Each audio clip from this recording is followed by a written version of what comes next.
Hello everyone, welcome to Star IQ. Star IQ के video platform पे आप सभी का बहुत बहुत स्वागत है।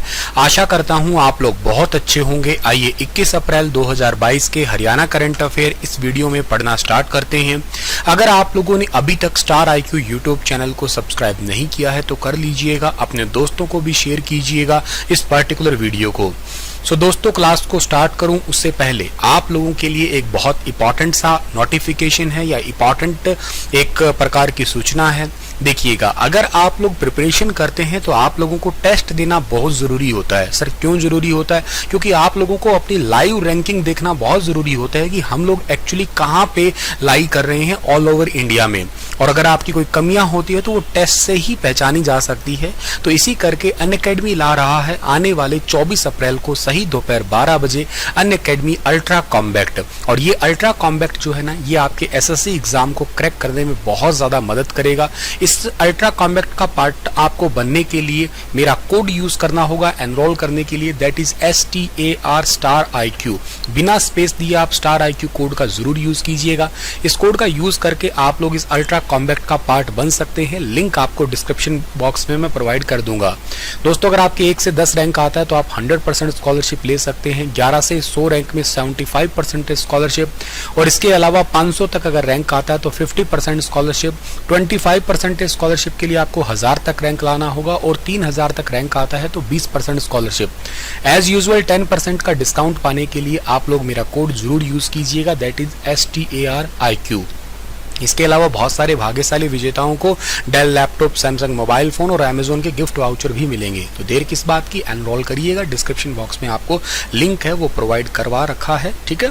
कल आपसे एक सवाल पूछा था मैंने, उस सवाल का सही जवाब क्या होगा? चटगांव शास्त्रागार कांड के नायक कौन थे? तो इस सवाल का सही आंसर रहेगा सूर्य सेन, यानी कि सवाल का सी ऑप्शन सही है। चटगांव शास्त्रागार कांड, चटगांव विद्रोह की घटना 18 अप्रैल 1930 को घटित हुई थी। इसका उद्देश्य चटगांव शास्त्रागार से हथियारों की लूट करना था, और वर्तमान समय में चटगांव जो है वो एक बांग्लादेश का हिस्सा है।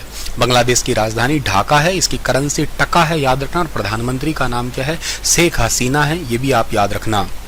आज का पहला सवाल है कि हरियाणवी फिल्मों के हास्य अभिनेता दरियाव सिंह मलिक का कितने साल की उम्र में निधन हो गया? अपने आप में महत्वपूर्ण सवाल है ये। सवाल का सही आंसर रहेगा 82 साल की उम्र में इनका निधन हो गया। अपनी हाजिर जवाबी, चुटकुले सुनाने में मशहूर हरियाणवी फिल्मों के एक बहुत ही फेमस हास्य अभिनेता जिनका नाम दरियाव सिंह मलिक, इनका निधन हो गया। अच्छा सर, ये कहाँ के रहने वाले थे? तो ये रहने वाले थे डियर पानीपत के, ठीक है ना। पानीपत के थे। पानीपत का गाँव भी बता देता हूँ। पानीपत का गाँव था इनका उगराखेड़ी, ठीक है ना। ये उगराखेड़ी के रहने वाले थे। और हरियाणा प्रदेश की जो पहली सुपरहिट फिल्म जिसका नाम चंद्रावल था, चंद्रावल से अपनी फिल्मी करियर की शुरुआत की थी इन्होंने। ऑलराउंडर थे ये, और इन्होंने लगभग जो है ना 19 हरियाणवी फिल्मों में अपना दमदार अभिनय है वो निभाया है। इसके अलावा इनको राष्ट्रपति पुरस्कार से भी नवाजा जा चुका है, ठीक है। यश चोपड़ा प्रोडक्शन हाउस के बैनर के तले बनी हुई फिल्में मेरे डैडी की मारुति में भी एक बड़े साहब का दमदार किरदार इन्होंने निभाया था, ठीक है। और इनके जीवन की अगर बात हम और करें तो इन्होंने 1957 में जैन स्कूल से मैट्रिक की थी। 62 में जिला सूचना एवं संपर्क विभाग में ड्रामा इंस्पेक्टर के पद पे भर्ती हुए थे। 82 में जिला सूचना संपर्क अधिकारी देवी शंकर प्रभाकर ने चंद्रावल फिल्म के लिए इन्हें हास्य कलाकार रांडा के रूप में जो है ना वो ब्रेक दिया था। 6 में जो है ना राष्ट्रपति APJ अब्दुल कलाम ने सम्मानित किया था इन्हें। दिल्ली में संगीत अकादमी की ओर से भी इन्हें सम्मानित किया जा चुका है, ठीक है। और दरियाव सिंह की फिल्में में चंद्रावल है, लाडो बसंती है, फूल बदन है, बैरी है, ठीक है ना। बैरी के सुपने का जिक्र हुआ, छोरी सपेले की, ठीक है, जर जोरू और जमीन, जाट, कड़वा सच समेत ये 19 फिल्में जिसमें इन्होंने बहुत अच्छे से काम किया। ये बहुत ही प्रसिद्ध फिल्में हैं हरियाणा की, मेरे हिसाब से आप लोगों ने लगभग देखी रखी होगी, ठीक है। और इसके अलावा जो है ना आप लोग इनकी ये भी बात याद रखना कि बॉलीवुड के प्रसिद्ध फिल्म निर्माता कंपनी यश प्रोडक्शन जो है ना, उनकी फिल्म है मेरी डैडी की मारुति में भी मैंने अभी जैसे बताया आपको इन्होंने बड़ा अच्छा किरदार निभाया था, ठीक है। ये थे, और इनका अभी हाल ही में जो है ना निधन हुआ है। नाम है दरियाव सिंह मलिक, ठीक है। चलिए आगे जाते हैं। अगला सवाल हमारा क्या रहने वाला है कि हाल ही में हरियाणा ने फेडरेशन कप, नेशनल चैंपियनशिप और सब जूनियर नेशनल चैंपियनशिप में कितने पदक हासिल किए हैं? तो हरियाणा ने इसमें टोटल 3 पदक हासिल किए हैं। इसमें 2 तो लिए हैं रजत पदक और 1 लिया है इसमें कांस्य पदक। हिंद केसरी सोनू अखाड़े के पहलवानों ने फेडरेशन कप और नेशनल चैंपियनशिप और सब जूनियर चैंपियनशिप में ये 3 पदक लिए हैं। झारखंड के रांची में हुई थी कुश्ती प्रतियोगिता, उसमें बहादुरगढ़ के रहने वाले पहलवान सुमित दलाल, योगेश और रोहन ने पदक हासिल कर अखाड़े और शहर का तो नाम रोशन किया ही है। फेडरेशन कप नेशनल चैंपियनशिप के मुकाबले 17 से 19 अप्रैल तक जो है ना वो खेले गए। सुमित दलाल ने 60 किलोग्राम भार वर्ग में रजत जीता, ठीक है ना। पहलवान मांडोठी गांव के रहने वाले हैं ये। अच्छा, योगेश ने 82 किलोग्राम भार वर्ग में रजत जीता है, योगेश छुड़ानी गांव के रहने वाले। अच्छा, रोहन ने जो ना जूनियर चैंपियनशिप में 92 किलोग्राम भार वर्ग में कांस्य पदक जो है हासिल किया है। सो ये पॉइंट आप लोगों को याद रखना है। इससे पहले जूनियर नेशनल में सुमित दलाल ने गोल्ड हासिल किया था और ओपन नेशनल सीनियर रैंकिंग कुश्ती में भी योगेश ने सिल्वर मेडल हासिल किया था इससे पहले। अगली जो आपकी बात है वो क्या रहेगी? अच्छा, एक बात और है कि आपको मैंने अभी बताया ना ये प्रतियोगिता कहाँ हुई थी, झारखंड के अंदर हुई थी। तो आप मैप में देखें तो ये झारखंड है, झारखंड की राजधानी रांची है और झारखंड वो राज्य है जो कि कोविड के दौरान ये जो गुटखा है, पान तंबाकू है, इन पे बैन करने वाला भारत का पहला राज्य बना था।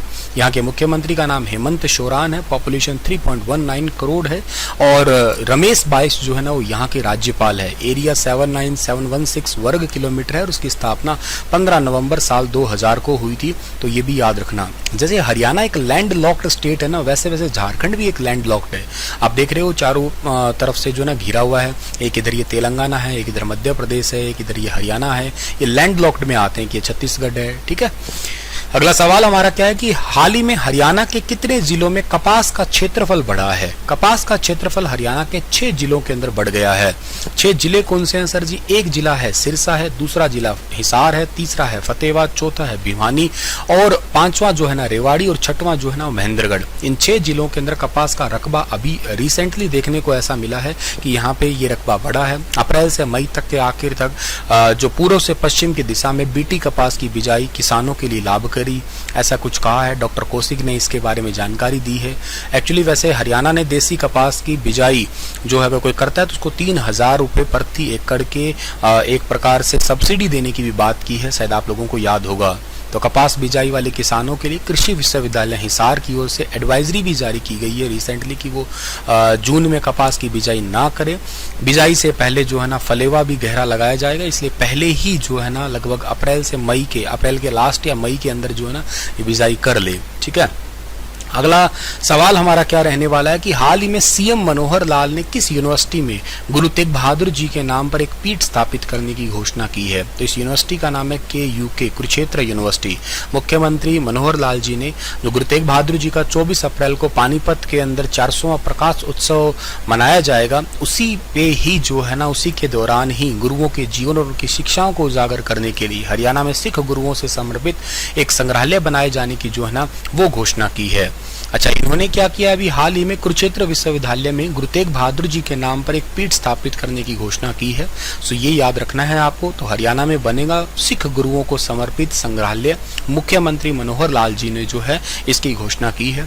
गुरु तेग बहादुर जी का 400वां प्रकाश उत्सव है। ये है कब? इसी संडे 24 अप्रैल को है, ठीक है। और ये है कहाँ पे? ये होने वाला है पानीपत के अंदर होने वाला है। सो ये पॉइंट भी आप लोगों को याद रखना है। गुरु तेग बहादुर जी सिखों के 9वें गुरु थे, याद हो आप लोगों को। इनको जो है ना मुगलों का जो है ना एक अत्याचारी का सामना करना पड़ा था, जिसमें औरंगजेब ने जो है दिल्ली के शीशगंज गुरुद्वारा आपने पढ़ा होगा, वहां पे इनके शीश कलम कर दिया था। हालांकि गुरु अर्जुन देव जी को भी ऐसे ही सामना करना पड़ा था। उनको जो है ये जहांगीर है, इन्होंने उबलते तेल के अंदर कढ़ाई में डलवा दिया था।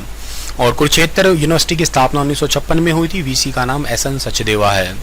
रांची में आयोजित फेडरेशन कप सीनियर महिला कुश्ती प्रतियोगिता में हरियाणा की किस लड़की ने गोल्ड जीता है? तो अभी मैंने बताया था ना ये रांची के अंदर हुई थी चैंपियनशिप, इसमें शेफाली वर्मा ने जीता है, गोल्ड जीता है। रांची के अंदर ये प्रतियोगिता हुई, इसमें 17 से 19 तक हुई थी। शेफाली ने 62 किलोग्राम भार वर्ग में राजस्थान की सुमन को 10-0 से हरा के गोल्ड मेडल पर कब्जा कर लिया, ठीक है।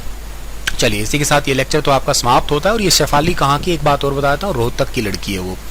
और आपके लिए एक सवाल है कि किसने 1792 में गीत गोविंद का अनुवाद किया था? सर विलियम जॉन्स ने, चार्ल्स विल्किंस ने, सर रॉबर्ट चैम्बर्स ने, एच विल्सन ने? बताइएगा विस्तार से। कल फिर हाजिर होऊंगा लेटेस्ट अपडेट के साथ में, तब तक अपना ख्याल रखिएगा। स्टार IQ चैनल से जुड़े रहिएगा। Thank you.